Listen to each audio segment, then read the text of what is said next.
listening to The Bob Duco Show.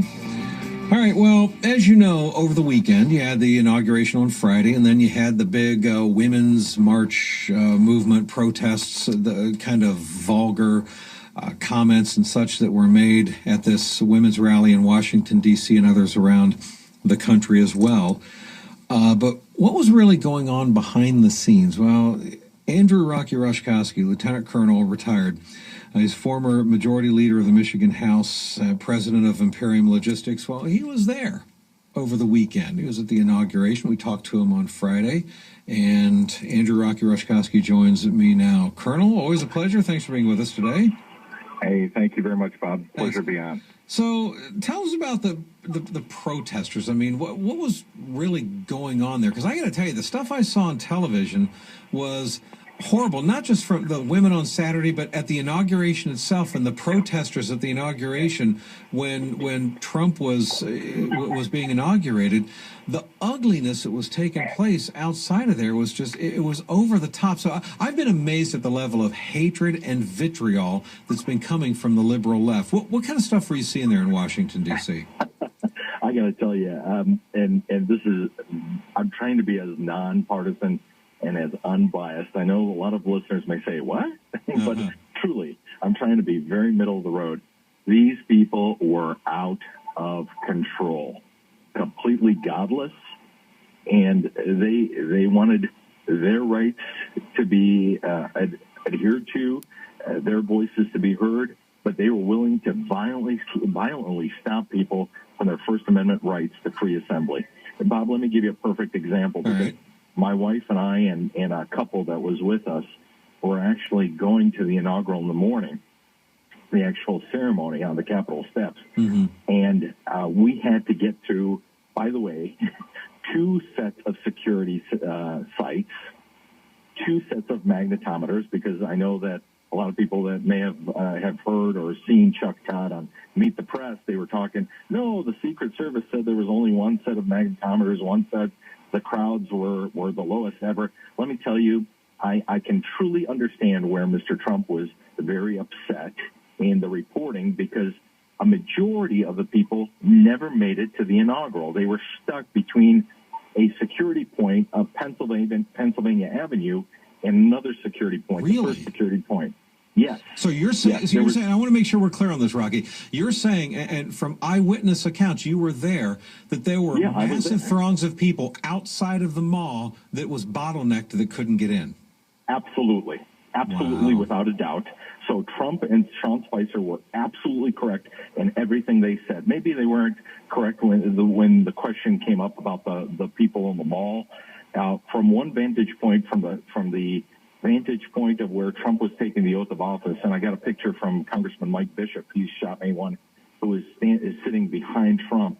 It looked as though the masses were all the way to the Washington Monument from that vantage point. Sure. But from the vantage point of the Washington Monument, it didn't look that it looked like there's some sparsity out from the Washington Monument in. Right. But where the real bottleneck was the security. This was my 3rd inaugural, and I can honestly tell you that the security at this one was unbelievably over the top.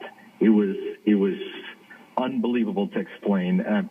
You had to go through 2 security checkpoints, and the whole place was fenced off, guarded off. Everything was fenced off.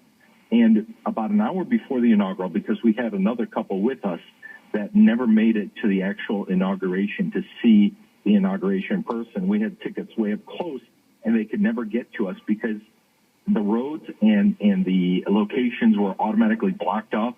They fenced in the areas because at one point, these protesters actually broke through a security checkpoint, and the police had to actually back up with billy clubs. Wow. My wife actually was behind me at one point when we were trying to get to a security point, and we had to actually go through 2 sets of human chains, and these people were violently kicking our shins and pushing against us and saying, don't let them through, don't let them through, here they are. And they would turn on video monitors to see if we would react or punch back or push back.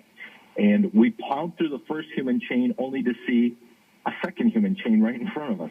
And that's where I called over a Secret Service agent and the National Guard, and they helped kind of plow through that second human chain, get us through into the security zone to go through the first magnetometer. Wow. And started arresting people. And you're one person, Rocky. How many other people experience the same kind of thing, and who knows how many other areas surrounding the mall? Well, I will tell you that I was blessed to have my military ID with me.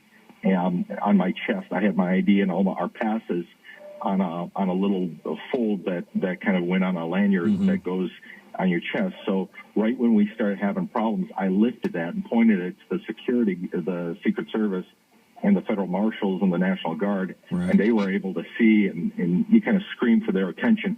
But it was backed up. It was backed up. There were tons of people.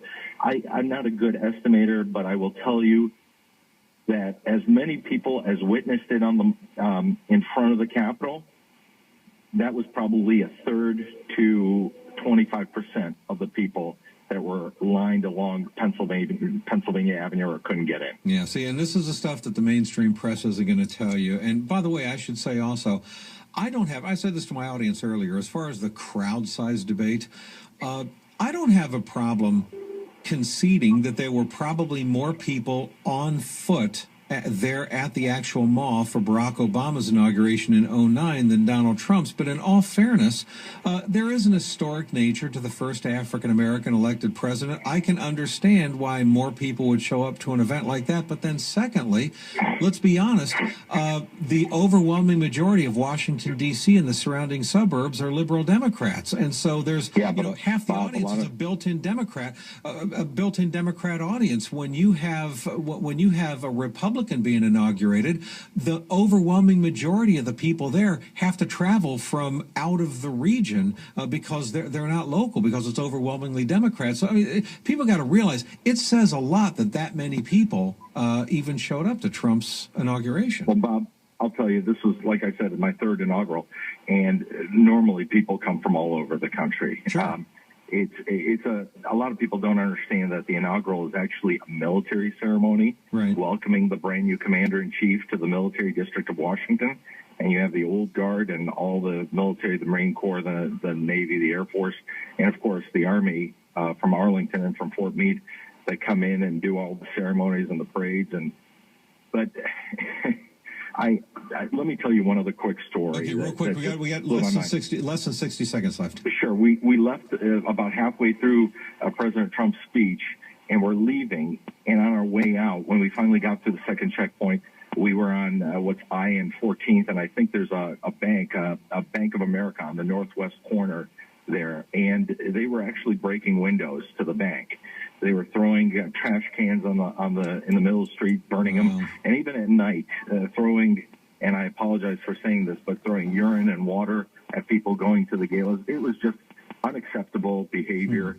And on Saturday, remember, there's no security on Saturday. They opened up all the fences, so the march on Saturday looked a lot more dense than it did for anyone coming to see the events on Friday. Yeah, well, don't forget, it's the right wing that's all about hatred and intolerance, and it's the left wing that's about love and unity. Don't forget, Rocky. We have a big fight fight of civility that we're going to have to fight. So. Yeah, that's very true. All right, folks, Lieutenant Colonel Andrew Rocky Rochkowski, President of Imperium Logistics, and Colonel, always great talking with you, my friend. Thanks so much. I appreciate it. As well. Thank you for